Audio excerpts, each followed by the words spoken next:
You do not let anybody touch or fuck with your routines, because as a business owner, your self-care is business care. If I do not take care of myself, I do not have the energy to show up for other people.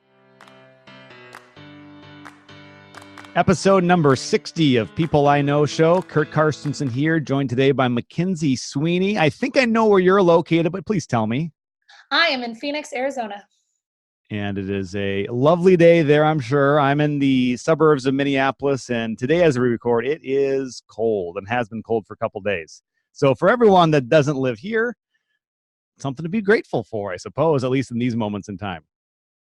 Mackenzie, we met in Arizona a few weeks ago, the same event where I met a previous guest of the podcast, Jim Belidis.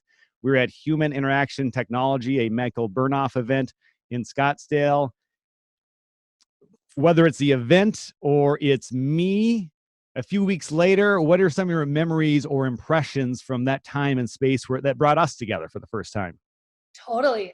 First, I'm so excited to get to be on your show, Curt. And thinking back to HIT, I still hear Michael's voice in my head, in my right ear. And Curt, you and I had a memory together that I think really brought us closer and really recognized as souls and as humans. And it was a moment where we were doing some really cool trans work and understanding the subconscious mind. And I was deep in a trans state, and you did something called Future Pace Me, but you gave me this really beautiful gift of eliminating some blocks in my own mind and believing in myself, and never again will I ever doubt that. And I still hear your voice in my left ear, like when I'm falling asleep or when I'm future pacing myself. And that had a really profound effect on the work that I've been doing in the last several weeks since the event. So that is a big standout moment for me,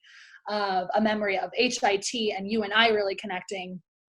And I loved, one of my favorite parts of HIT was all the playtime that we got with the material that Michael was teaching us. Of any concept that he taught us, we then got in that group of three, and you and I were in a group of three, and that was one of my most fun playtimes. So, I mean, as a whole, that was a pivotal event, pivotal immersive experience for my world. And it is still very vivid in my mind when I flip back open my binder every couple days and see, oh, what technique do I want to practice today? I get a wave of not just remembering what Michael was saying, but where I was sitting, what clothing other people were wearing, what their shares were. So it's still a very visceral memory in my mind. And that event, I always, when it comes up in a conversation, I put a link in so people that are unfamiliar can find Michael Bernoff's work or that particular event, the Human Interaction Technology, because it's about communication and understanding oneself and putting that all in our best effort to live and succeed in the world and within our own minds. And what I remember from you, I think it's kind of a microcosm of life. This is a big space. There was 70, 75 people there, and we had not met for a while, but you had been presenting whatever, sharing with the group a few times. And I began to resonate with a few things that you were sharing, like this person and I are on the same wavelength in some way. So eventually we did connect.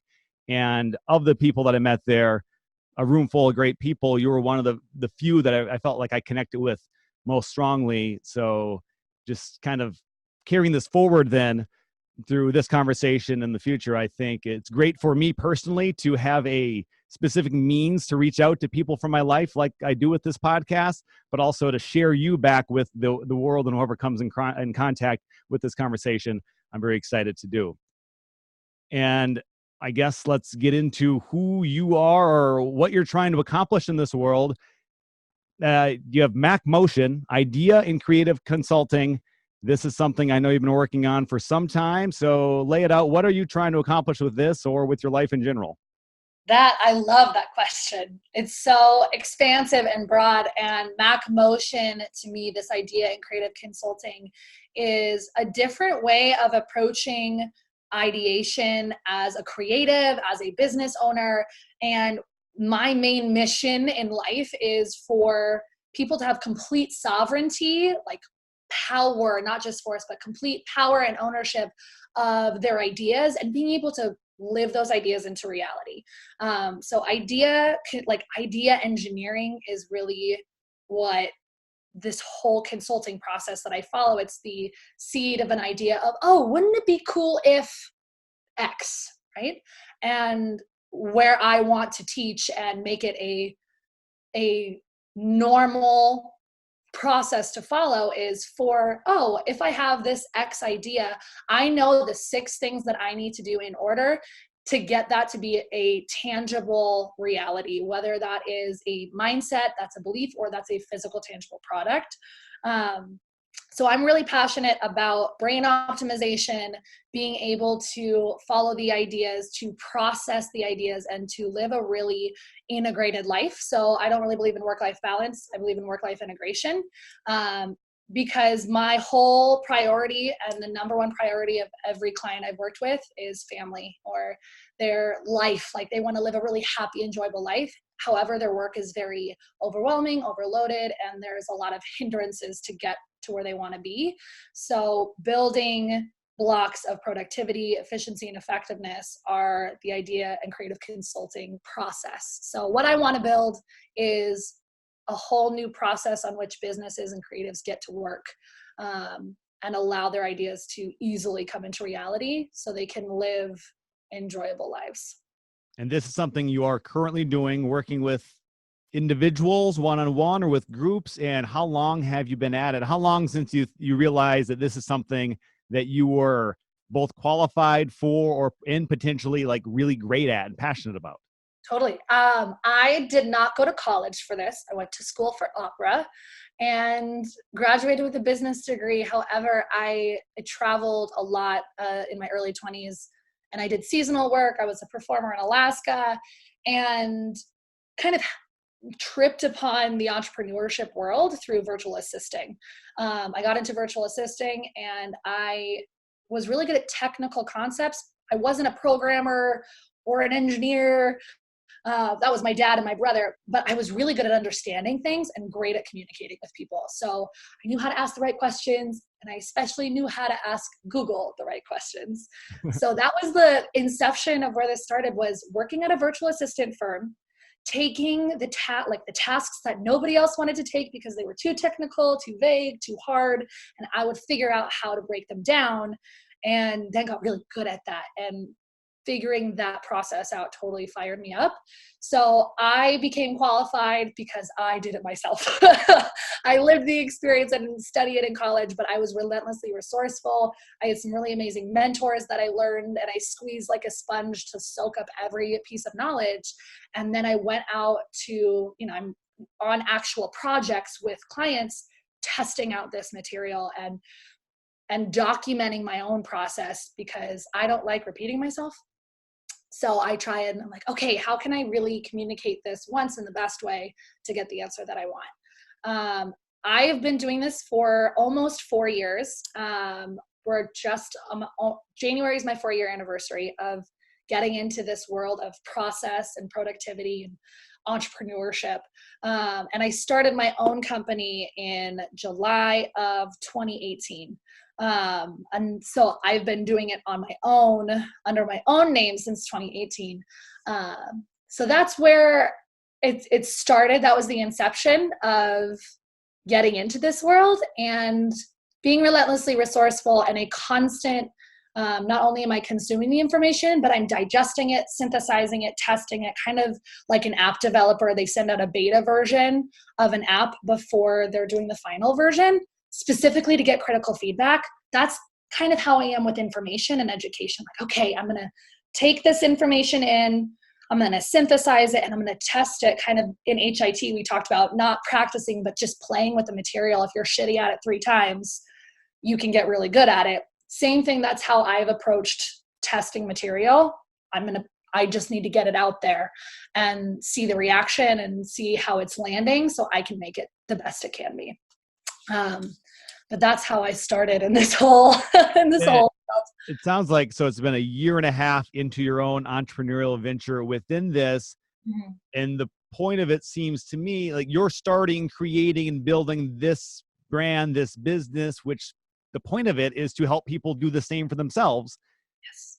And at what point in your year and a half did you feel like you're getting, like, you started because you thought you were good at it, I'd imagine, but when did you really feel like, wow, I'm making the results that I said I could make for other people, but it's actually happening?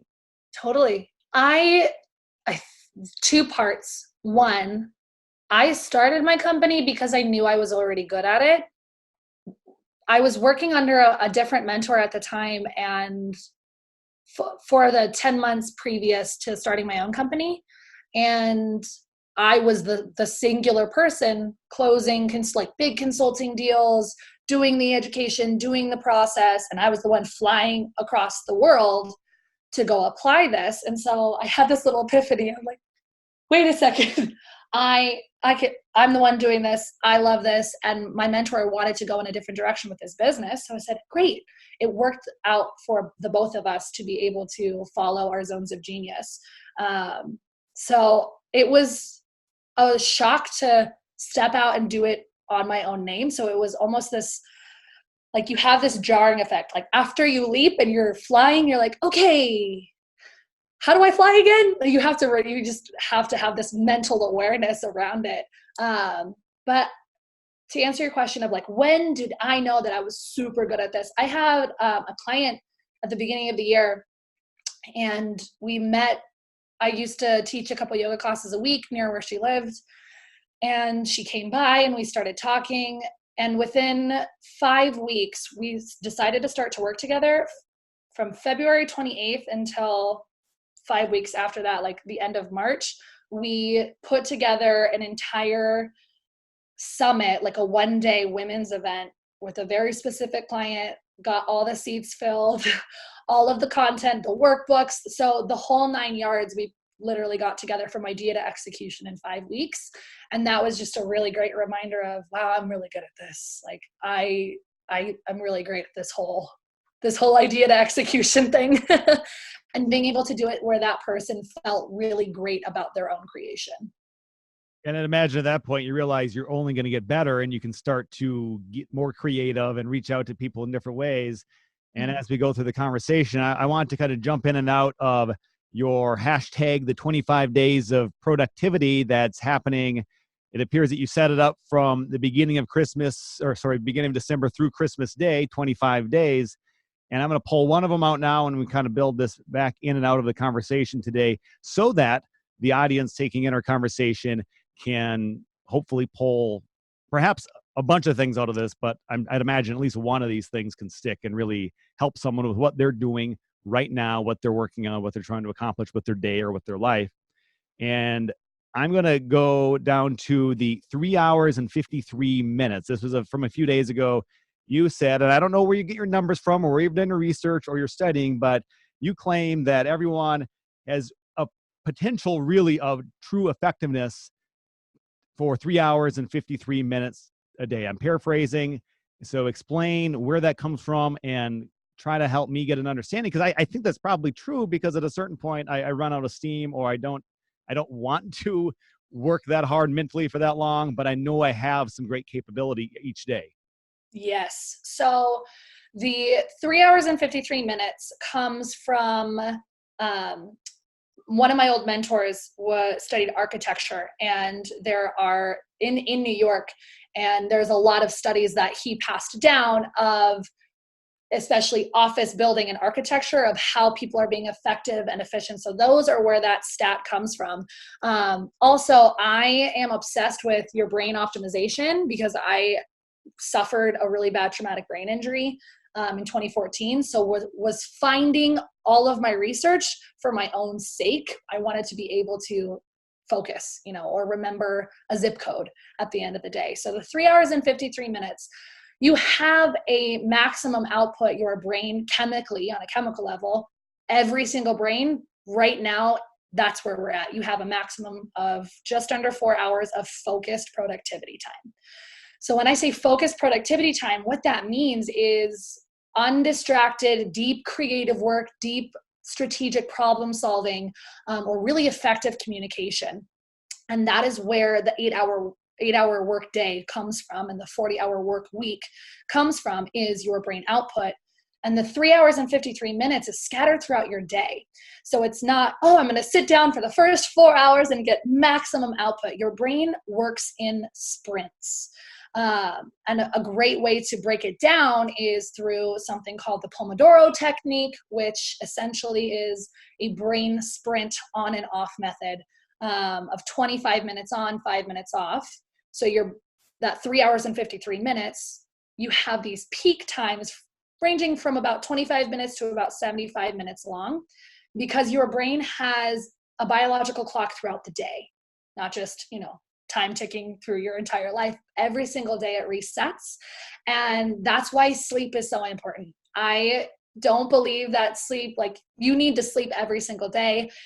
Some people have a lower sleep drive and some people have a higher sleep drive, but every single day, sleep is what resets your brain. Meditation helps reset your brain. But 3 hours and 53 minutes is the amount of optimal firing time that's happening in your brain. So that's what that statistic means, and how you can figure out those peak times and those 3 hours and 53 minutes for you. We can talk a little bit about later. That's what I like to call the ideal day. But the easiest way to start recognizing it is noticing times when you're working and like time doesn't exist, or you look up from your work and you're like, whoa, where did the last hour go? That is that peak 3 hours and 53 minutes that is happening in your brain. I've heard that described as flow, and maybe there's other ways to describe it. And I know I've been there many times and I love being there, but it's not always that easy to get into it. And I'd imagine that that's perfecting that. Maybe we can't perfect that, but understanding and improving at that, always being aware of it, is what's going to allow each one of us to make the most out of our days, and then in a sense, get the most out of our existence to be able to be productive in ways that we value. Yeah, because your time management is dictated by your energy levels. So if you had a really long weekend and you didn't get much sleep, or you had a lot of work, you were not prioritizing rest of any sort, whether that was actual sleep or just strategic disengagement, like you're not engaged in work, your brain goes through these lulls, that fog. So if you've ever experienced, for example, going into a place that was really stimulating, lots of people, lots of noise, lots of lights, lots of sound, that just physically overstimulating, your brain is making all of these micro decisions, which leads to brain fog, brain fatigue. That's where you get that 3 hours and 53 minutes that's when your brain is making optimal decisions. After a certain amount, your brain gets slower at making decisions. Your cortisol levels are releasing in your brain, which stops neurotransmitters from fully connecting. So if we look at your productivity on a biological level, you can be aware of it. And just like you said, Curt, you're like, oh, environmental cues to get into work. Like, how do we be aware of it? One of the productivity hacks that I like to teach are environmental cues. So for example, you sitting down to do your podcast, you put your headphones on. That's an external, tangible environmental cue that you're like, great, I'm going into podcast mode now. And when we're done with the podcast, you don't keep those on. You're like, great, I'm going to take them off and I'm out of podcast mode. So what you and I are doing right now, we're in an optimal state of conversation and communication. And the way that you cued yourself to be prepared for that is by putting on your headphones. When I do deep process work, I put on my blue blocker glasses. And even though I'm looking at a screen right now and my eyes are absorbing the blue light, I'm not in a process mode, so I don't put my glasses on. So having something physical, tangible, whether it's a song like Pink Fluffy Unicorns, or blue blocker glasses for people who work from home, putting on shoes, having an external cue that says, great, now I'm in this state of focus and deep work, that triggers your brain to say, oh, I need to fire the chemicals of processing, productivity, deep work. That's where the fake it till you make it comes from. It's fake it till you become it. You're putting your body in a physical state so you understand this idea physically before you identify it internally. So having that environmental cue, like your headphones, will help get you into that state of flow so your work can be productive. That makes total sense for me. And the headphones are rarely on unless I'm working on the podcast, and I don't often work on the podcast without them, and it all adds up to me. And that also, as throughout the conversation here, we can point people towards your Instagram or Facebook, wherever they can find the 25 days of productivity. But that seemed to tie into the willpower and state, as well as the 3 hours and 53 minutes. So those were two of the posts. And I think what we just discussed there, what you explained, is kind of what it amounts from those two, but explained better than you can in X number of words written onto a screen. As I'm hearing you talk and thinking about the people that you probably have worked with, I imagine creators, a lot of people wanting to or trying to or being successful at creating. For much of my life, I didn't necessarily think of myself as a creator. I realize now that my podcast so far, and perhaps some other things in the past that I haven't given much thought to, or things in the future, are my art, are my creation. And that takes me to a quote that I found on your website, very prominently on there. It's from a Stephen Pressfield book, The War of Art. And I'd not seen this before, but I think this would resonate with a former version of myself and a lot of people out there that don't think as themselves as creators. The quote goes as follows: "Creative work is not a selfish act or bid for attention. It is a gift to the world and every being in it. Don't cheat us of your contribution. Give us what you've got."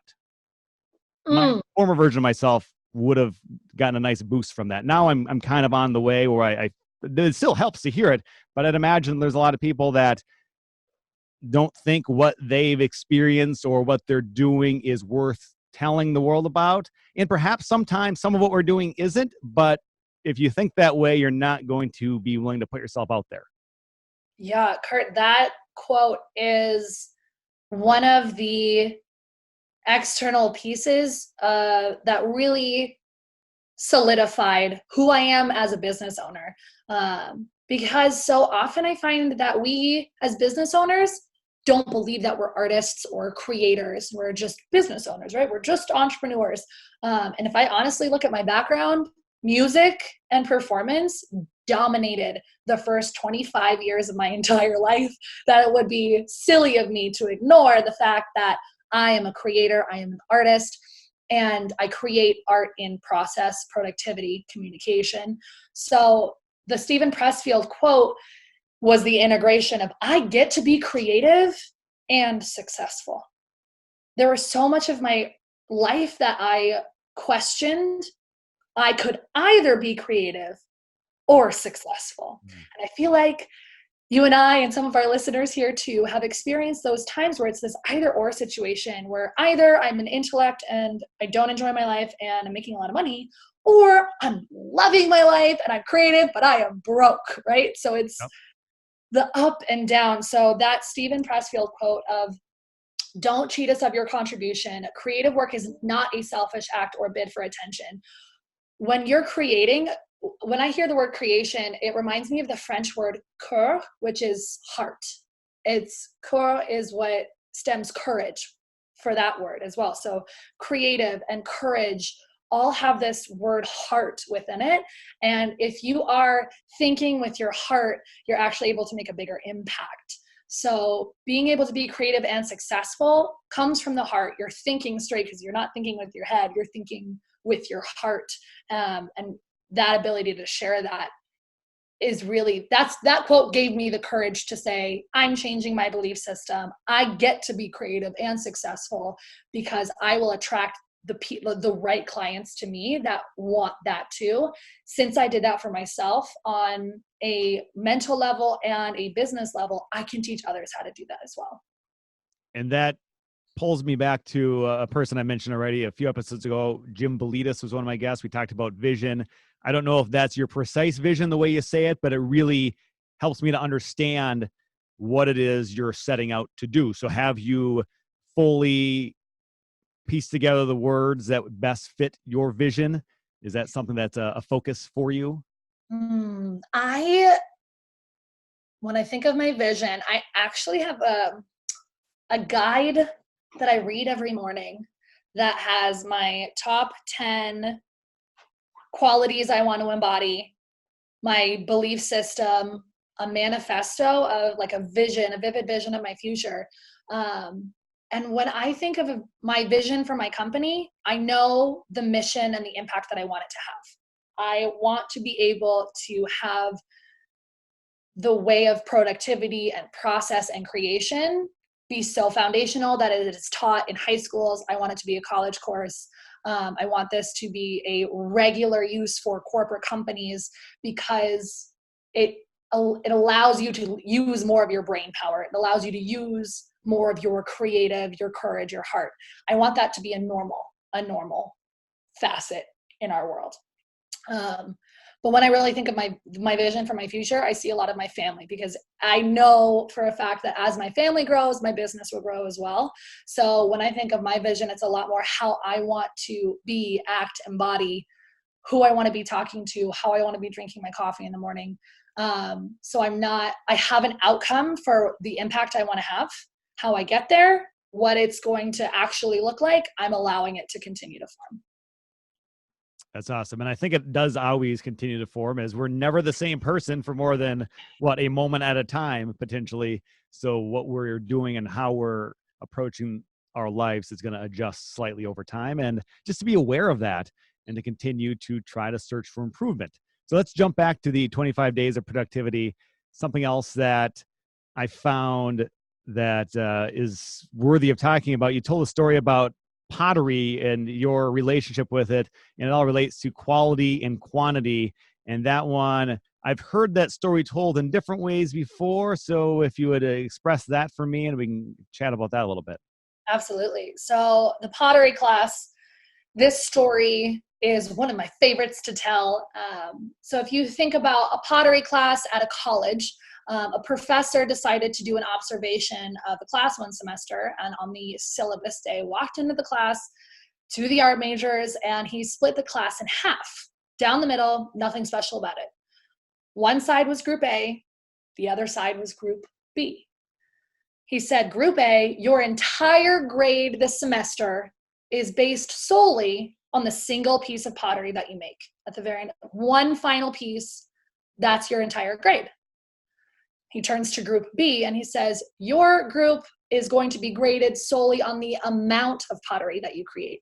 40 pounds is an A, 30 pounds is a B, 20 pounds is a C. Ready, break. So immediately group A goes to the library, opens books, starts sketching, theorizing. They go to art shows, and they're talking, they're having these conversations about this big epic piece of pottery that they're going to make for their final grade. Group B ignores the library, and they go right into the pottery class, put on their aprons and getting their hands dirty on the pottery wheel, spinning pottery. It did not matter how beautiful or how great the pottery was. It mattered that it was together, intact, and made, because they were going for weight. So at the end of the semester, group A has made their single piece of pottery, and group B is weighing their pottery, and the professor is grading the overall quality of the class. And he found something really interesting. The highest quality of work was not of group A, the ones who had spent their entire semester concerned on a single piece of pottery. The highest quality of work was actually with group B, those whose singular outcome was the amount of pottery. So the lesson in this that I really hear is that done is better than perfect, and prolific is better than perfect. If you first understand your outcome, it's very key. If you first understand your outcome, group B, the outcome is 40 pounds is an A. Great. Let me make 40 pounds of pottery. If you are willing to done is better than perfect, throw the pottery, get it done. It doesn't matter if the paint is perfect, if the notch is perfect. They got better at their skills the more that they were throwing pottery, the more that they were using their creator's muscle, the better and higher quality their work was. So as a creator, as a business owner, you have these prolific ideas all in your head. And sometimes you start, sometimes you draft it out, but if you don't finish it, complete it, put it out there, post it, you're not getting better as a creator. And the number one thing that I see holds people back from completing that creative journey is something I like to call creator's remorse. It's kind of like buyer's remorse. when you buy something really expensive and in your head, you're like, ooh, should I have bought that? I don't know if I should have done that. Same thing with creators and remorse. As soon as you finish something that isn't perfect in your mind, you're like, oh, but I just got to get it done. And you put it out there, you post it. Immediately you have this rush of feelings and chemicals that are telling you, oh, should you have posted that? How many likes is it going to get? I don't know if this is a good enough product. And when you nurture that creator's remorse, you get really good at nurturing it, because the fact that you completed it means that now you are one level higher than you were before. But nobody remembers how good you started. They only remember how well you finish. So if you're drafting things and if you're sketching and theorizing and talking about it, that's great. But if you don't make a single piece of pottery, nobody is going to remember you. So that is where prolific is better than perfect. I say you got to pottery class it. I have some students right now that are working a lot on Instagram. I say you have to pottery class showing up on your stories. It doesn't matter how good it is, just do it every day. 40 pounds is an A, right? So using that terminology really paints the picture of, great, I got to go to the pottery wheel and I will do 40 pounds to get an A, right? So that is the pottery class. And just remember, as a creator, it's a muscle. So prolific is better than perfect. Done is better than perfect. And you will be the highest quality work in the end. I want to get into the Instagram and Instagram stories here in a moment, but that topic, the quality and quantity and trying to understand the value of where and how to put your time, it brought me back to a book I read a couple years ago. It's called Originals by Adam Grant. I don't know if you have come across this book as of yet. And a great book, many reasons to read it and take that in. But the thing from it that sticks out to me the most, and it totally relates to this, is he mentioned several famous people through history whose names that we all know. And I think these three in particular, I mentioned at least two of them: Thomas Edison, Beethoven, Mozart. We know them today because they have one or two or three really long-standing, amazing pieces of work that have led us to know their names centuries later.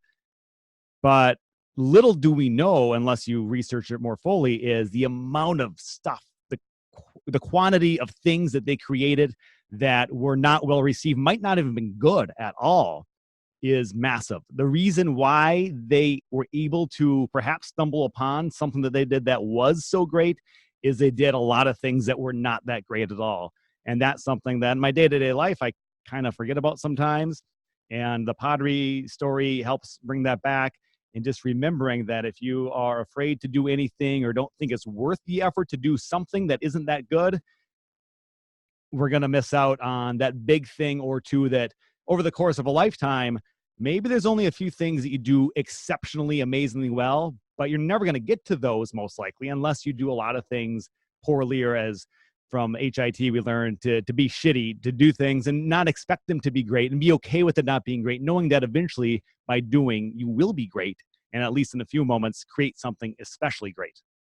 And Curt, you just brought up a really good point talking about Beethoven and Edison, and how you said that, and it's true, that they got a lot of almost like negative feedback from a lot of the stuff that they did.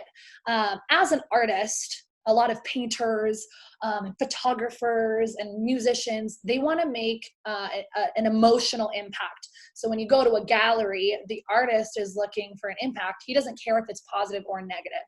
One of the things as a creator and business owner that I needed to really remember, that when I'm getting perceived judgment from other people or negative, haters, especially my online creators, YouTubers, people that have negative comments and negative judgment and lash back, that means that you're doing something right.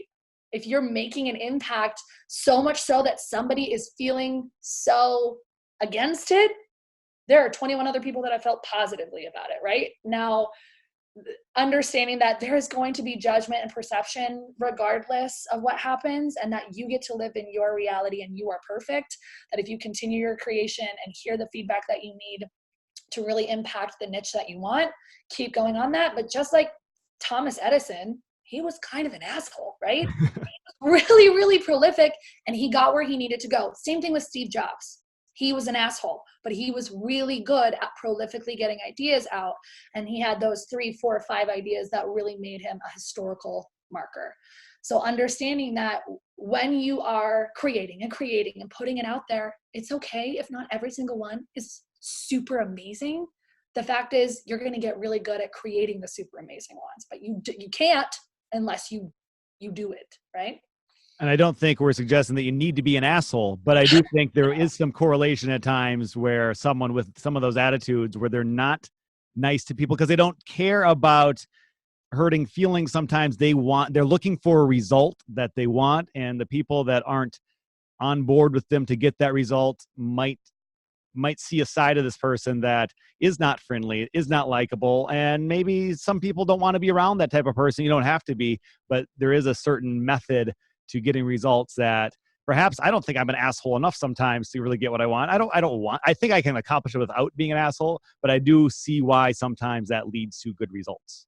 And I think that word is coming from an outside perception of these people being so dedicated to their work that they are unwilling to hear other people's negative opinions about them, right? So especially as a female entrepreneur, I really admire the other women in the industry who are tall, beautiful, moms, these beautiful, big, beautiful, powerful women who are also very, very kind and seem unshakable when it comes to what other people have to say about them, especially in a negative light. And I had a friend who went to a conference and saw a woman like this and got the opportunity to ask her a question, like, how you seem, can I curse on this show? Yeah, well, we have been. Go for it. Give it your best shot here. What do you got? You seem unfuckwithable. How do you do that? And she goes, I am way more concerned with my opinion of myself than anybody else's. And that was a big, powerful kicker. Like, to be unfuckwithable, be more concerned about what you think about yourself and your own opinion of yourself than the opinions of others, right? Obviously, there's feedback and there's a line. And if you're approaching this with kindness, but treating yourself well, treating your opinion of yourself well, caring for yourself is way more important than somebody else's negative opinion of who you are, right? So I think that's the lesson in the originals and prolific's better than perfect, and knowing you're going to get negative feedback, but sticking to your heart and your center and your core and your creativeness will lead you to a really positive place. I like it. And I think that ties right back into, as we mentioned, the Instagram and Instagram stories. That's something that a lot of times, I think I'll begin to do it more. I've been hesitant to do some of that stuff because of whatever, probably just what is it? Me and my insecurities, or not thinking people care that much. So why am I throwing myself in their face all the time? Whatever it is that I'm insecure with myself about, or not even sure that I'm bringing value by, and that's a part of it. I see some people, and maybe it's like on a personal thing, they're posting stuff all the time. It's like, this isn't like entertaining or valuable to me, but maybe it is to somebody else. Regardless, that person apparently is more confident than I am in those moments. The fact that they're doing it at all, or maybe there's some other quality that they have that I might be lacking. I realize though, if I'm doing a podcast and trying to tie together my story with other people who I cross paths with story and put it out there in a way that I really think is beneficial for others, I need to be more present in that space, because that's where a lot of people have migrated to when it comes to getting their information. They want to see one by one people that they most are interested in, what that person has to say or share. Totally. Instagram is a whole new person. And Curt, especially like you love doing your podcast, right? I do. I like when I have a story or a person that, when I this person's impacted me, like spending time with you, you've impacted me. You are amazing. I want to like show you to everybody I can show you to that you exist and that you're worth knowing. Well, thank you so much for that. And wouldn't it be cool if we hopped on Instagram, like even for the next couple of days, and be like, ooh, you know what? I was having this awesome conversation with Curt on his podcast, and we talked about one thing. Oh, days that now we're on Friday. Oh, hey, when I was talking with Curt on the podcast on Tuesday or Wednesday, whatever day this is, days blur together. But when we were talking together, we were talking about how we felt like this with our creators, and it looks like this in our vision and our future. But essentially I'm extending the conversation, and I'm talking to Instagram, not as Instagram, but as a singular person. So if you treat social media like a person, and like you want to get to know them, like you're at a coffee shop or you're dating them, and it's not an overshare situation. You want to talk to them one at a time. Because Instagram stories, especially, and Instagram posts, is becoming a new mentorship, a new coaching space. And you get to, you are the combination of the 5 people you spend the most time around. So if you're spending a lot of time on Instagram, that's affecting you. So really be mindful of the environment that you're in. My favorite people follow less than 100 people on Instagram. Like they're not in the scrolling mentality. You wouldn't scroll through like, oh, I think I'm going to talk to this person in the coffee shop, and then after 6 seconds, I'm going to go talk to the other person. No, you'd stay with one person and have a full conversation. So especially with your podcast and Instagram stories, I think it would be super awesome to hop on. You can put the little hands-free mode, and you can just say, hey, I was having this conversation with Mac, and this is what I really thought about it. Having a conversation with Instagram is all that Instagram stories are. And as somebody who has built businesses on Instagram, it is amazing the engagement that happens, not only when you post a little thing in your feed, or if you don't post in your feed at all. Instagram stories are the #1 way to communicate with coaches, mentors, podcasts, audience, new friends. But it's almost like a mini podcast, because people put stories on, like when they're driving, they will watch the story, they'll listen to it. Or if they're at work and they're not turning the sound on, they'll read what's happening on the Instagram story. So that's why when you watch Mackenzie on Instagram doing the 25 days of productivity, I am posting every day in my feed, but I'm also continuing the conversation in my Instagram stories. And I'm putting on each little 15-second video, putting the main quote or the main idea that I want you to be able to absorb if you physically cannot hear my voice. So Instagram stories and showing up every day. And my friends who are feeling insecure about showing up, or like, oh, I don't really know if that person, wants to see me record the podcast. Like, should I be inserting myself? So I always ask the question, and Curt, you and I will role play this out now. So like, Curt, do you have friends? I have friends. Yes. Yeah.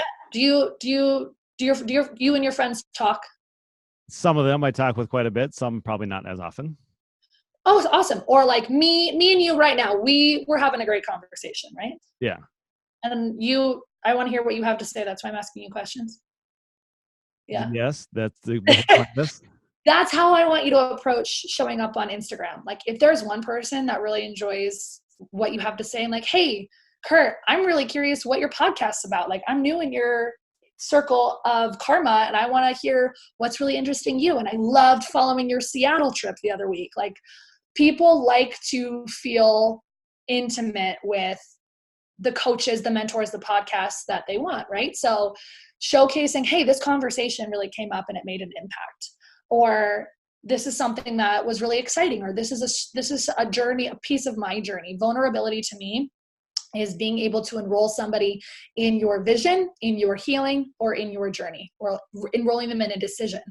So plopping on Instagram and saying, hey, not, hey fam, hey Graham fam, like, no, talk to one person, because 90% of these people are watching their Instagram while they're pooping alone. So I don't want an audience. I just want you to talk to me like, hey, I see you. Like, you're an amazing creator. Why are you not speaking up? I like, oh, your voice? Well, let me tell you how many people love your creations and that are listening to you. And if you have a conversation with somebody and they let you talk, that's why. Like, pull that same file of, I have great friends and I'm a great communicator when it comes to Instagram. I have great friends and I'm a great communicator, and I can be with Instagram too. I'm going to pull the files at the same time and make it so I'm a great communicator on Instagram. And you have to pottery class showing up, because at first it's going to feel super weird. You're like, I'm talking to air. Nobody's around. And I'm pretending I am a celebrity. You're not pretending to be anything. You just have to get used to looking at your phone and your own reflection like a new friend. Thank you. Yeah, I've done it a little bit, and then I end up getting away from it. But this conversation will be a challenge to build it into my routine. And I think that ties into another topic I wanted to cover is just structuring my day so that I actually accomplish these things, the things that I know that I should accomplish every day that are new. And we can maybe talk about marrying habits or just a daily schedule planner. I can tell based on just conversing with you about setting up this conversation that your day is extraordinarily structured in a way that you're going to find space for the things that are important, and you're not going to let yourself possibly forget them or miss them. And maybe it happens every once in a while, but it's going to be a rare case where there's something that you're supposed to do in a given day that you don't do. That's so spot on. Especially as an entrepreneur, I need structure, because without boundaries, I cannot play. So I'm also a yogi and a yoga teacher. And I always like the analogy of a yoga mat. So if I say yoga mat, everybody in their minds they know what a yoga mat looks like. That is a physical boundary that gives me the space to practice, to play. It gives me the stability and the stickiness that I need, but it gives me permission to be able to do whatever I want on that mat. So as an entrepreneur, I need boundaries to be able to do whatever I want, right? Mm-hmm. In terms of daily rituals, I'm somebody with a really high sleep drive. I need 8.5 hours, between 7 and 9 hours of sleep every night. That also goes back to a TBI, traumatic brain injury, from 6 years ago, that when I'm producing a lot with my brain, I need a lot of rest. So I protect my sleep. That's like the number one thing. I'm in bed between 10:30 and 11:30, and I'm waking up between 7:30 and 8:30. And I have a really, really protected morning routine. I'll talk about how to integrate some new habits in a little bit, because that's a really easy plug. But I think nighttime routines and morning routines need to be unfuckwithable. You do not let anybody touch or fuck with your routines, because as a business owner, your self-care is business care. If I do not take care of myself, I do not have the energy to show up for other people. Like, I can pretend, but I am exhausted at the end of the day. I don't like that. So I choose not to be exhausted, which means I choose to take care of myself. So I get up in the morning, brush my teeth, then I drink a glass of water. And I have a physical planner that I use. I use the Project Evo physical productivity planner. I am also a Google Calendar queen, like master of Google Calendar. In my Google Calendar, I have all of my events, my calls, and every Monday I have a weekly routine of planning and reflection. And that to me is more important than my daily, because if I set up my week, I'm not surprised by anything. So Monday comes in my physical planner, and you guys can do this on a piece of paper. I write down all of the projects that I want to attend to, personal and professional. Everything from getting my nails done and doing my full moon journal to I need to get this client call, finish this process, do content batching here, but I brain dump the projects that I want to attend to.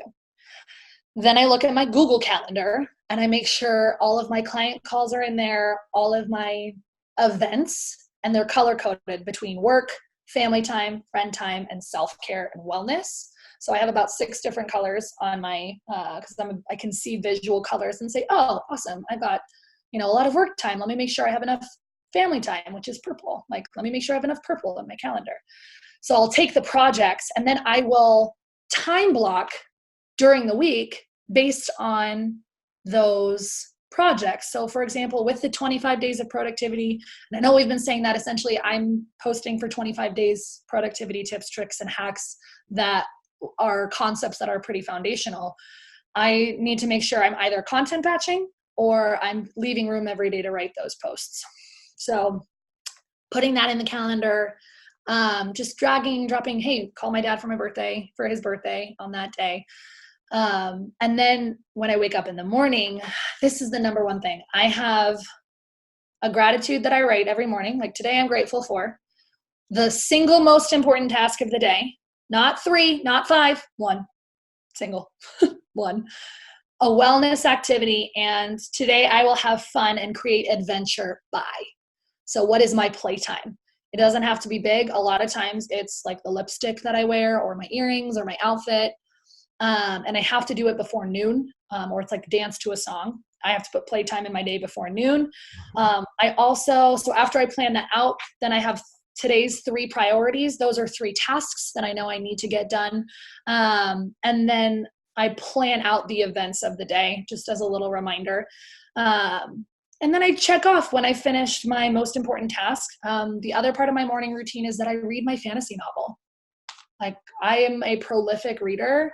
I have to read something that's a vacation for my mind in the morning that gets me into an imaginative, playful state that allows me to be creative in my day. So I start my work day around 10 o'clock in the morning, which is perfect because I've planned my day. I've walked my dog. I've done my morning routine. I've eaten a really hearty breakfast. I've gotten dressed because I work from home. So I'm either going to a coffee shop, but I start my day at 10 o'clock. The other routine and ritual that I have is I don't do anything. I have no calls and 0 work between 2 p.m. and 2:30 p.m. because I have that lull, that nap time. That's that biological brain clock throughout the day. For 50% of the population, we get this dip of hormones. Our body temperature drops at 2 p.m. That's why 5-hour energy exists. So on my calendar, Google Calendar, block it off. I have no calls. What do you do during that half hour? Meditate or I take a nap. But I don't, it's like a no phone zone. It's like a sit and chill, disengage, because that gives me enough energy to pick back up 2:30, 2:45, 3 o'clock to go until 5 and 6 p.m., finishing the work that I want to get done and have enough energy to show up with vitality for my family. So my morning routine is super important. If I don't read in the morning, I will stay up at night and I will read my book for about 45 minutes before I go to sleep, because that's such a big playtime for me that I really protect that. That's an excellent strategy you have, and you seem to be perfecting it. And for me, it's like, okay, I feel like I'm way behind, which I'm not, but maybe I am. No matter, I can build from the things that I learned from you and other people. It's really what it's all about, is try to find something that resonates with you from every person you meet or every person you talk to, that if you see value in them, there's something they've said or done that you can incorporate into your own life. So there's a lot here that I'm not doing that you're doing well, that I know would help my life if I did it. I think it's going to be a slow build, a gradual build to add some of these things, but I know that it'll be helpful for me. And I'm excited that there's people taking in our conversation that can grab whatever they've already grabbed from what you've said that might and probably will help their life. Totally. And Curt, especially for you and our listeners, when your brain starts to feel really full and that frazzledness of, oh, I think I should be doing X, or I don't want to miss Y, the number one thing I would recommend, brain dump. Physically write down on a piece of paper. You can call it a clean sweep. Audit, right? Don't put it as a to-do list of shit I need to get done, because to-do lists suck. Don't do that. Just brain dump in no particular order, a clean sweep of December. And physically write down on Post-it notes, on your paper, everything that's in your mind that you think you need to be doing or remembering, right? Mm-hmm. Because when you're physically writing it out, that brain-body connection will say, oh, your brain's like, oh, he's heard me. I don't have to keep repeating that in my mind anymore. Got it. Woo, we're clear. And once you physically get it on paper, or I'm a Post-it note fiend. I write everything on Post-it notes because then I can delete them. I can throw them away. Mm-hmm. I then say, okay, what are my must-dos? And what are would be nice to-dos? And then I just focus on the must-dos. And I throw away the nice to-dos. So that would be my number one recommendation. If you're feeling that brain fog overwhelm of, I'm feeling behind, clean sweep it, brain dump it, prioritize it, and then get rid of the ones that are nice to haves, because you don't actually need to do them. I've been sampling some productivity apps and some planners and different things, and they've helped me, but I do know there's still ways to improve this. And the writing them back down, like I used to write stuff down, and then I got all into the digital technological way of not writing it down. And I think I need to write things down again, because the visual brain. Apps are great, but technology only enhances your habits. So if you don't have good habits, technology is not going to help you. And it never will. Sure, technology will get more intuitive. However, if you have a habit of getting ideas out of your brain, or you have a habit of brain dumping the things that are overwhelming you, they will not stay in your brain, right? And then those apps will totally help you. However, if there is no habit around releasing overwhelm, technology will only increase it. That's profound. I've not heard it expressed in that way before, and that is something that I think is pretty valuable for me to hear and perhaps some others. I got you. Ooh. And that's what this podcast is all about, things that I've heard, connect with, and that I can push back out to others so that they can help themselves in some way. And we'll get shortly to the personal growth segment and the being wrong segments, a couple of different ways for me and the audience to get to know you a little bit better. A couple of the things that I had marked down that I do want to cover is one is just, this is just a thought I've had, not related to you so much, but I think your opinion or perspective on it might be good, is professionalism, being professional. I exist in this world where I think there's a lot of things I'm supposed to do a certain way sometimes, and supposed to dress a certain way, act a certain way. And the more my life transpires, I don't like to live within the structures and the boundaries created by other people and that the expectations. I do them sometimes, and I look at you and I have a hunch that with your creative self, the way that you exist in this world, that if you are professional, it's in your own little way of professionalism, and it's not to the core, this is what professional is supposed to be. That's my impression of you. Tell me how I'm wrong or if I'm right. You are absolutely correct of your impression of me. And I so resonate with what you said about, this professionalism. I feel like there's a certain way I need to be doing things and boundaries.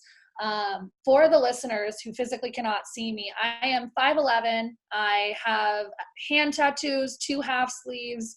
I go to a barber. I have super short pixie cut hair, with shaved on the sides. I do not look like I belong in a 9-to-5 office at all. However, I also close 6, 7, and 8-figure contracts for people. So I have a level of professionalism, and it doesn't look like a suit and tie, right? So I totally hear you, Curt, when you're saying, like, what is professionalism? And our society right now has had this idea of what professionalism needs to look like, sound like, taste like, smell like. However, in professionalism, it isn't about how you dress, how you look.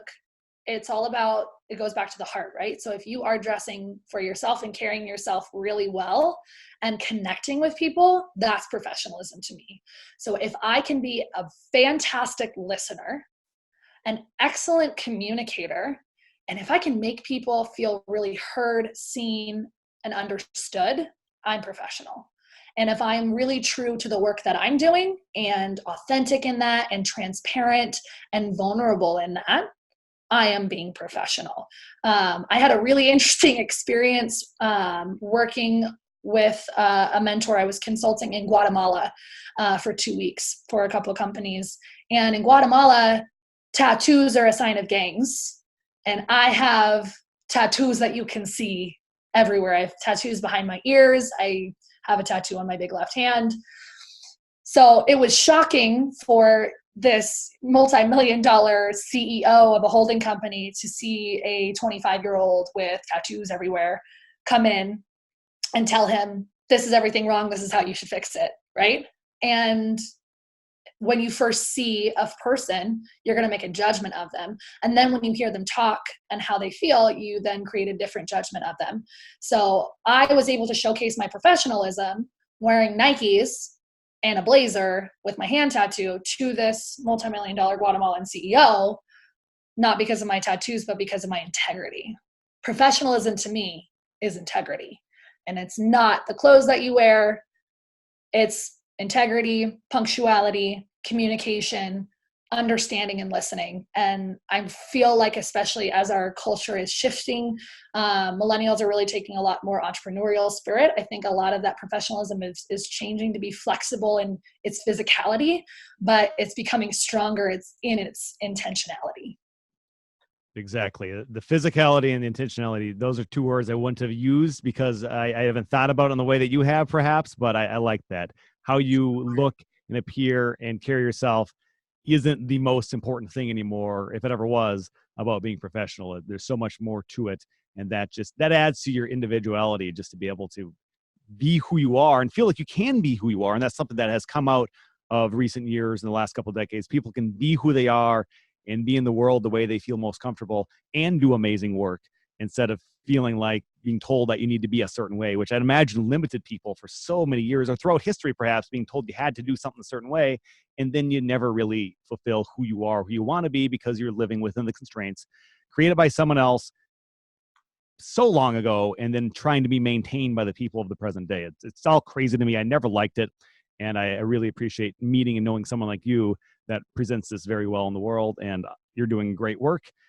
And you don't look the part of someone that maybe would have been doing this work some time ago. And I love it. And speaking of your work, I want you to tout a little bit about what you have going on, and then we'll get into the personal growth and being wrong segments. And if you want to tie into that, I was going through your website, and I remember you saying something about tarot readings. That's a part of your business, something that you do occasionally, but I know there's a lot more of your business. So for someone that has really enjoyed what you've been talking about so far and the way that you present and your energy and everything else that is about you, if they want to potentially work with you, what do you have going on and what could they do? Yes, thank you, Curt. I have two main branches that I work with clients on. One of them is a consulting capacity. So that is where I am doing things like for you and with you, building systems for efficiency. If you have an idea and you want to get it out into the world and you have no idea how, that is where I come in. I can come in and build it with you. I can come and build it for you. And that is done on an application basis. I only take a handful of consulting clients throughout my seasons because I am really invested in your ideas coming to life, and I'm really invested in your growth as well. And if you are interested in becoming a more productive soul, if you want to really alleviate that overwhelm and create a work-life balance that's envious to other people and having your business grow without sacrificing your life, I have a one-on-one coaching program. So that means that I am teaching you, keeping you accountable. You and I get face-to-face time on the journey of alleviating overwhelm, becoming a master producer, a master of effectiveness in your creations, and being able to be creative and successful at the same time. That is a program that's 90 days long, and it's also done by application. And if you are interested in the 90-day coaching program, that is where a lot of my focus is right now. You can join the waitlist at bit.ly, bit.ly/productivity waitlist, one word, bit.ly/productivity waitlist.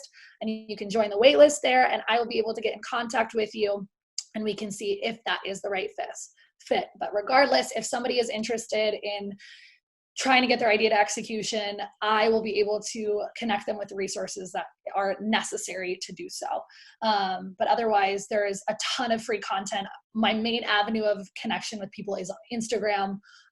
So at bymac, BYMACKK, that's where you can see me every single day talking about productivity, efficiency and effectiveness, and just general life things. And then Curt, you mentioned the tarot card readings. That is where my creative and successful comes into play. I'm a really intuitive being. I've been able to taste people's energies since I was 4. And I didn't really understand what that was. And when I found tarot card reading, the best way I can describe it for people that don't know it or that might be fearful of what it is, all it is a weather prediction. It gives me another boundary and clear guidance on how to live. So especially as an entrepreneur, I read tarot cards, so I'm connecting to the spirit guide world. People who know what the word Akashic record means, it's like your soul library of knowledge. And the cards, being a weather prediction, they are taking a physical vibration, like a sound wave or a feeling vibration, and they're putting it into a picture. From that picture, I can then give it words. So it gives you clarity, like, oh, look at this, 80% chance of rain. You might want to bring a rain jacket. By no means does it lock you into any kind of future. I really appreciate it, especially in business and creation, when you're like, I feel like this is where I need to be going. I just don't have the words for it yet. Tarot cards gives that. Something I do in my coaching program is we pull a card for the season, for the month. And I have multiple decks. So they're, energy driven, animal spirit driven, but it gives you another boundary in which to recognize your growth, a boundary that you can recognize where your energy is unbalanced and how to bring it back to a balanced level. It's super important to me. I love it. And the people I've worked with have found a lot of understanding from the cards, especially, religious or spiritual people that have read cards a ton and never heard of tarot card reading all across the board. The main point is that it gives you another beautiful energetic boundary in which you can create.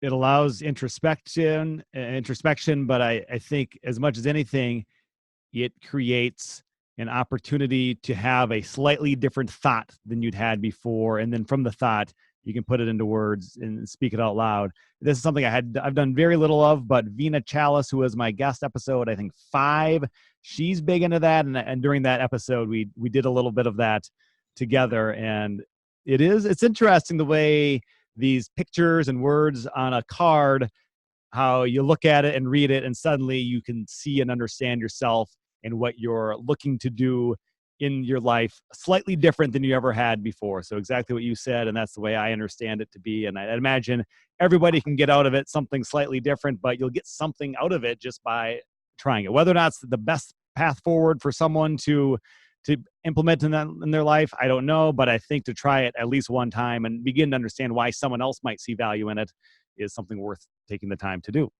Yeah. One of my favorite things to do when I was building my business, I was a cocktail waitress at a bar in Scottsdale, and I would bring my animal spirit deck with me, and these are people that I would know. So I got to practice reading cards for them and giving them guidance of what they needed.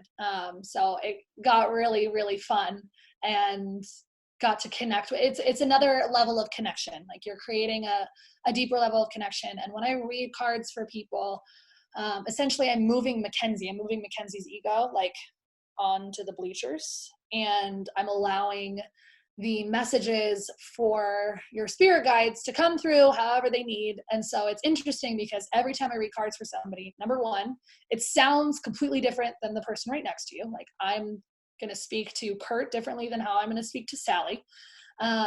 Number two, I also don't really remember after you and I are done. Like if you give, like after a couple hours, I don't remember what we talked about because it's not my outcome to hold on to. So that's the other thing is like, I'm not holding on to anybody's outcome. And this is, I think everybody just needs to hear this in general. Don't hold on to other people's outcomes. But I almost like black out because I don't remember what was said or what cards were pulled. I will remember the general feeling, but it's not my knowledge to hold on to. It belonged to them. So they kind of get that privacy in what was said and how that's going to help them. And it's an interesting shift that's happened for me, but it's helped that I don't carry that in my own energetic body. So I kind of create this it's like a football tunnel. Like I move to the side and the football players are your spirit guides and they're running on the field. And then when they're done, I'm like, okay, great. I can come back now. But it's something that I read cards for myself every single day. I have mentors in card reading. I've studied a lot. It's not just, the psychic palm reader who's on the corner it's a lot more in depth than that. Should you or I, or both of us do one of these for a brief demonstration for someone that's totally unfamiliar? Yes, I would love to. All right, Curt, I'm going to read your animal spirit deck here. Okay. Curt, so can you tell me your full name? Curt Adam Carstensen. Curt Adam Carstensen. Got it. And are you needing any kind of guidance right now? Do you have a question that you want an answer to, or would you like just a general theme for your December? I imagine if I thought about it, I could come up with a specific question, but I like general December, approaching the end of the year, something that could inspire something new for me or inspire something greater than I'm doing right now. Curt's talking, I want something greater inspiration. And the part that popped out was the phoenix. It's this beautiful Phoenix card. It has black at the bottom and then red and yellow all the way at the top. Your December is a mighty creative month, Curt. Like finally you're acting on the things that you actually want to be doing. And it feels almost like your voice isn't your own. It's bigger than it was before. And that's a really nice feeling. So it's almost like you kind of step into that voice a little bit more, like just a little bit more. Cause sometimes like some days, especially on like Thursdays, it feels like, it doesn't really feel like you're stepping fully into your big voice. And a lot of it gets so caught up in here. Like you have all these ideas, it needs to get expressed, right? You finally get to, there is something that happened to you a couple years ago that was like not an awesome thing in your world that really left you feeling drained and depleted and like questioning of yourself and your value and your validity. And you're finally taking those seeds, like, and you're putting them to, you're like, oh, now I got it. That's the lesson. I now can impact other people because that doesn't hurt me anymore. That feels really nice. Like you get to it's like such rich dirt that you now get to grow from. So this December theme is like, yes, the phoenix is rising from the ashes, but the expression, like coming out of your throat, like your power now gets to be heard. So I'll ask one more question. I like to give people questions that they can ask cards. Like, what energy needs to be brought into balance to really bring 2020 like full force for you? And what I'm doing is shuffling, and when I'm talking, I'm connecting to your Akashic records. Like I'm talking to Curt guides up there, and they're just talking however they want. And then when I ask a specific question, cards will pop out, and we've got the elephant, the tarantula, and the beaver, things to bring into balance. Like you're really good at what you do. You're really good at it. You don't give yourself enough credit. So what if you were 1% more committed to loving what you do? It would stop feeling like you're constantly at a crossroads. And it would become like family and being able to step into who you really want. This is like a big step. So the energy that needs to be brought into the balance, elephant, tarantula, beaver. It doesn't always have to be so serious. Like you're really good at, you are professional, whether you like it or not, Curt. And knowing that you can obliterate every obstacle in your path, and it doesn't have to be hard. But if you were 1% more committed to believing in yourself and like how great your voice actually is, that's when a solid foundation really starts to get built. Ooh, bottom of the deck. Bottom of the deck, Curt. Eagle, which is this messenger of divinity and like the knowledge that comes. So you bring this stuff into balance. The eagle, and then the cosmic egg. This is the very end of the deck. That means you're really living your dharma. You're really living your truth. And things are in balance. Like you see your purpose, not from the bottom up, but from like the top and out. There is this expansion that comes. So bringing your 1% into balance, knowing that you're professional, whether you like it or not. So why not play just a little bit more? Be a little bit louder in your voice, and you get this like understanding that then drives your purpose.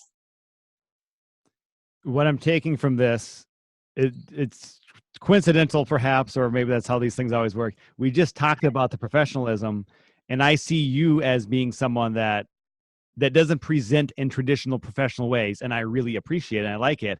And I just explained to you that I've never liked the boundaries and having to be professional in a certain way. So I don't really look at myself as professional, but I think you just helped me realize I do act very professional a lot, perhaps for my own good, too much. And I've been realizing coming out of the event in Arizona a few weeks ago and just kind of trying some things since then, being shitty again to try to have more fun in different spaces and different ways than I had before, that life is just way more fun having fun. Like, why do I not do this all the time?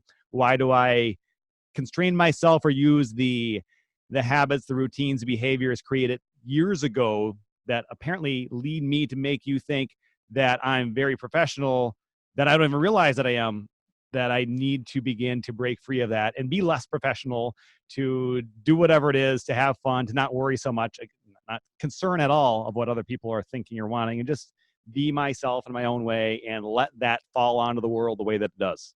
So what boundaries of the professionalism still exist in your mind of, I think I should be doing? What boundaries do you need to break to just be able to play? Because you are professional. It's not being less professional. Like, you show up on time. You are so articulate. You connect so well. You make a lasting impact. That's professional. But what boundaries do you need to break to really step into that excited playfulness, divinity? Like, fuck yeah, I'm amazing.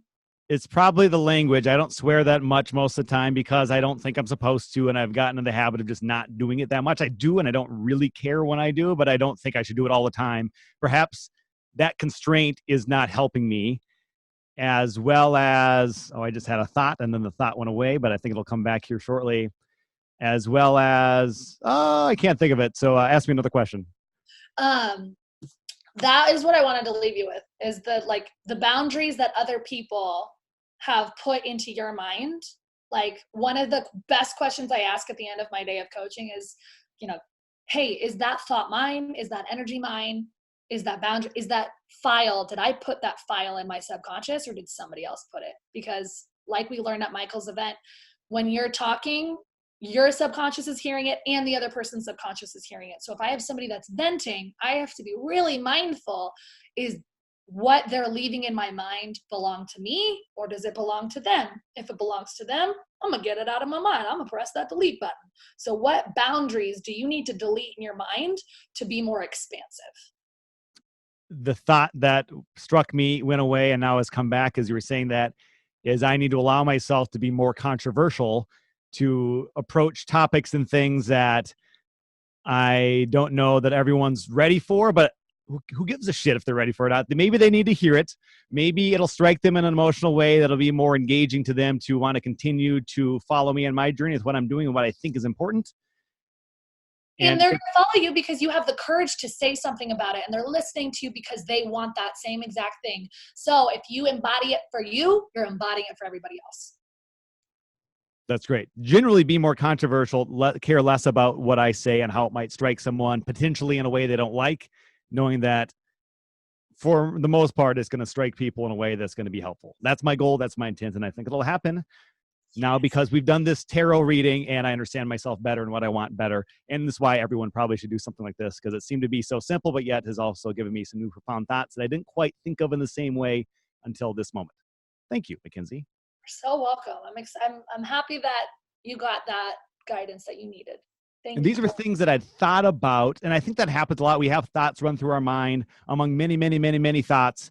And now doing this exercise, these thoughts elevated to the forefront of, yes, these are the important thoughts that they were already in my mind in some ways, but they came to the forefront when we did this exercise. Because yes, this is important to me. This is the way I need to push my momentum as I step forward here from this conversation. Beautiful. That's it. You get what you need from these. There's no right or wrong answer. So I'm glad that gets to be a little pocket for you. And let's switch it back now to the final two segments of this podcast. I do these every episode. The personal growth segment is first.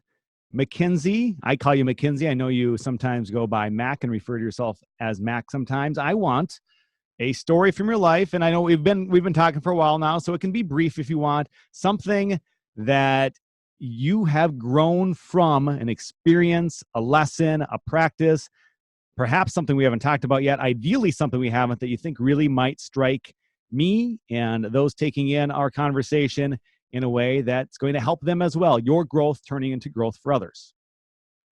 I have several pivotal moments that of growth that I think would help a lot of people. So I know there's there's several that I want to share, but I'll talk about one that kind of leads into a brief one. So one of the biggest things that happened to me that really changed my trajectory was in 2014. I was graduating college. That February, I was walking across the street as a pedestrian and I got hit by a car. Hit the windshield, hit the ground. Luckily, no broken bones, but I left with a really bad concussion, which stopped all. I felt like my head and my heart took 3 steps back from each other. It was my first time dealing with depression and anxiety. It was a very confusing 2 years. I knew something. Like, I used to be fluent in French, and I went to French class and she was speaking French. And I was like, I know I should know those things, but I can't find them in my brain. And it was terrifying. That is something that happened to me that I had to grow from. I think there are moments in our lives that happen to us, and then there are things that happen because of us. This accident happening to me, I learned so much from. I did the whole therapy, like traumatic brain injury therapy, which was massively helpful. Taking a lot of time for myself, journaling, that's what brought me to yoga. However, I do want to talk about something that happened because of me. Because I think when we create problems in our lives, it's very, very helpful to know how to grow from the problems that we create ourselves. One of the problems that I had a really negative pattern in my early 20s of unfaithful relationships. And it was not who I was at my integrity and at my core. I had 2 different instances where I had a traumatic incident emotionally happen to me in a relationship. Clockwork, 6 weeks later, I cheated on the partner that I was with. This happened 2 times. Like clockwork. It was very confusing to me. And a lot of it was also, dealing with the concussion, but not wanting to use that as an excuse, wanting to find like the deeper seated pattern. Like what was causing me to want to go do this? Like, that is not the kind of person that I am. That's not the person I want to be. And I don't want to be labeled as that. How do I figure this out? So after the second time it happening, like clockwork, I was like, whoa, first of all, I need some help. I can't do this on my own. So I called a therapist. I called an inner child therapist, and I worked with her virtually for 6 months. And I said, listen, I have this pattern. It's happened twice. I don't ever want it to happen again. I don't understand why my mind was going there. It's affecting everything. Meanwhile, like, I have to run a business at the same time. So I was scheduling in pockets to be emotional. Like, all right, Mackenzie, you get 30 minutes to cry, and then you have to go back to work. But number one, reaching out and asking for help, just the act of doing that made me say, like, I'm not on my own in doing this. And while going through that and understanding patterns, I was so good at taking care of myself, hyper aware of my needs, being fed, making sure I got enough sleep, making sure that I had enough playtime during the day, that I was doing my work, right? Like, I had to be hyper conscious of taking care of myself. And one of the greatest things I found through this inner child development and this inner child work was that we recreate patterns in our lives to heal from trauma. So if you have a pattern in your life that's happening, whether it's like a big scale or it's a small one, like any of these cycles and patterns, what's happening is that's up for healing. When you are in the middle of that pattern, something needs to be different, whether it's how you're approaching it, your mindset, not anybody else, but it's how you're dealing with it. And you created that pattern. So understanding that I created this unfaithful pattern in my life because I wanted to heal from being alienated from a family when I was like a teenager, right? So a lot of these traumas that we're trying to heal from are from childhood, from, 1 through 21. Like, you were a kid, you have different inner childs through all of these stages of your early growth. So understanding that, like, if I get to the root of the pattern and I heal that, this pattern won't exist anymore. I won't create it. It won't happen because I healed the root of the issue. So this whole story to say, when you create or you are experiencing a pattern in your life, it's because you need to heal from something. And if you can identify the root cause of that trauma, of that hurt, of that pain, and you actually heal that, the pattern will cease to exist. Doing that has changed my entire life. I have an amazing relationship, not only with my inner child, but with my fiance. And having that open and honest conversation when we first got together, it was very terrifying. And, this unfaithful pattern was years ago for me, but it's still part of my past. And it's something that I was really proud to heal from. So enrolling somebody in your vulnerability is huge. Understanding that healing is not a linear line, that you can truly heal the root of a pattern and it won't exist anymore, but you have to be willing to go deep if you want to go far.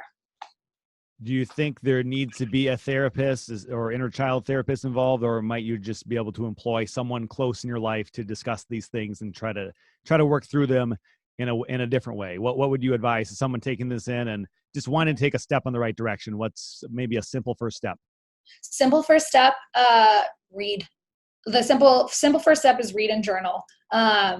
I totally recommend finding somebody who can guide you through that journey, whether they are a therapist, a mentor, a coach, a friend, but having an accountability, somebody that can help guide you through your journey, and give you homework. One of the greatest things about that therapist, she gave me homework every single week. And she gave me, like, the number one thing was to press on my outer hand, like on my pinkies, side of the palm, and just over and over every day say, I'm safe, I'm safe, I'm safe, I'm safe, I'm safe. So I appreciated the guidance of having homework and accountability every week. So that would be my recommendation if you're really wanting to change a pattern of thought. Having a guide, having a mentor, therapy, doing any kind of inner child research, inner child development, meditations, totally go look in that direction. But that I would totally recommend finding somebody to help guide that journey. And if that's not in the cards for you right now, starting to journal, free writing emotionally for 3 days, like letting all of your feelings out on paper. Brené Brown is the one who talks about this in her book. She says after 3 or 4 days of emotional journaling, the effects of relief are almost like coming out of withdrawals. So 3 or 4 days of emotional journaling heavily alleviates the feeling of trauma. So if you don't have a guide, start with journaling and then go find some research, do lots of reading, be able to find a mentor or guide that can lead you through that journey. That's excellent. And you mentioned Brené Brown. I'm familiar with her name and a little bit of her work. I'm going to pull her name, and basically anyone we've talked about, I'll tend to, and in this episode, I'll make sure there's links available to make it easy on people to find some of the stuff that we talked about that might help them take a step in the positive direction, no matter what it is that we've talked about so far. The final segment is the Being Wrong segment. Mackenzie, it's about change. I have this podcast because I think I've changed so much, inspired often by someone else that's entered my life, and my thinking or my actions have changed. I realize I've been wrong about something and I move forward trying to and living life better in whatever ways I can. What about you has changed where you might be able to go back to the former version of yourself? And it sounds like you just talked about a little bit of it right there. Perhaps there's another story about you being wrong previously. Yeah, I was wrong about not believing I was smart. I know that sounds cliche, but it's so subtle. It's such a subtle snake of a thought. Kids, like growing up, I had amazing, like wonderful parents. They're very, very smart. And I was a creative. Like I loved singing and theater. And my brother was like engineering and math. My dad, math. My mom, lawyer. I was the singer and the performer. And I had B's and C's and sometimes D's. And and my brother, 4.0. So I grew up with this my perception of my reality was that I wasn't smart. I was street smart. I wasn't book smart. And I had the very first real mentor that I had when I moved into the entrepreneurship space, who not only said out loud, like, Mackenzie, you're really smart, but gave me opportunities to step into more of my greatness.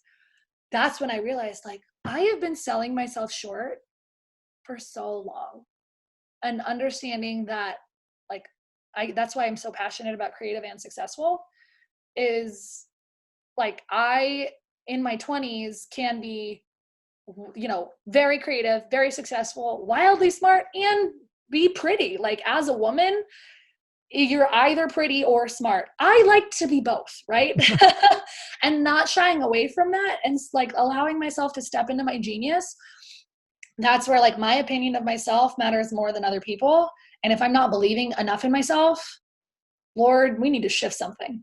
So I was really wrong. And it's still like a daily thing. Like, I still get to, and I appreciate my partner reminding me, like, Mackenzie, burn bright. You're so big. If only you could really see through my eyes how big you are. And I already see myself as big, but I'm still working on and being wrong in, oh, Mackenzie, you're not smart. Like, no, I am wildly smart. I am a genius. I am intuitive and intellectual and creative. It's a daily reminder. It's a daily thing to get bigger on. And I do get bigger on it, but it's something that I continuously work on. But I remember the really big shift. Like, I was wrong in thinking, oh, I can't do this because I didn't go to college for it.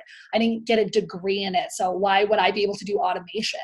Oh, because you learned really, really quickly and got to do it with a lot of really amazing clients. That doesn't make you qualified. Of course that makes you qualified. Like, you have the experience. So it was just a really interesting mindset shift of, no, I am very smart, and really stepping into that. And it's honestly still something I'm working on. Work on it as much as you need. We all have to work on ourselves, but through this conversation and my previous interactions with you a few weeks ago, I clearly see you as smart. You are just you have a bountiful amount of energy and intelligence and wisdom. And I forget until you mentioned earlier that you're like 10 years older, or sorry, 10 years younger than me. And sometimes it amazes me how people that are much younger in years lived on this planet can have just such a wealth of information and knowledge that not only have you received, taken in for yourself, but you're so willing and wanting and desiring to put it back out to the world to help others. And it's just a beautiful thing. And I thank you for having this conversation with me today to put some of it out there. I think it might be like an hour and a half worth almost of this.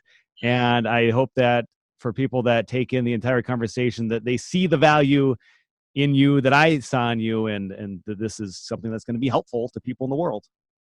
Curt, thank you so much for your time and your energy. You are so incredibly articulate, and your energy is so warm, and you create such a wonderful space for people to dig into their minds and be really vulnerable. And that's a superpower. And I see that. And I'm so grateful to get to spend this time with you and with your listeners. I so appreciate you having me on your show. Thank you. Thank you, Mackenzie. All the notes to find you will be in the show notes and all the contact information. And I really do hope that people find you, because you have been an inspiration and you will continue to help people and help yourself. Thank you.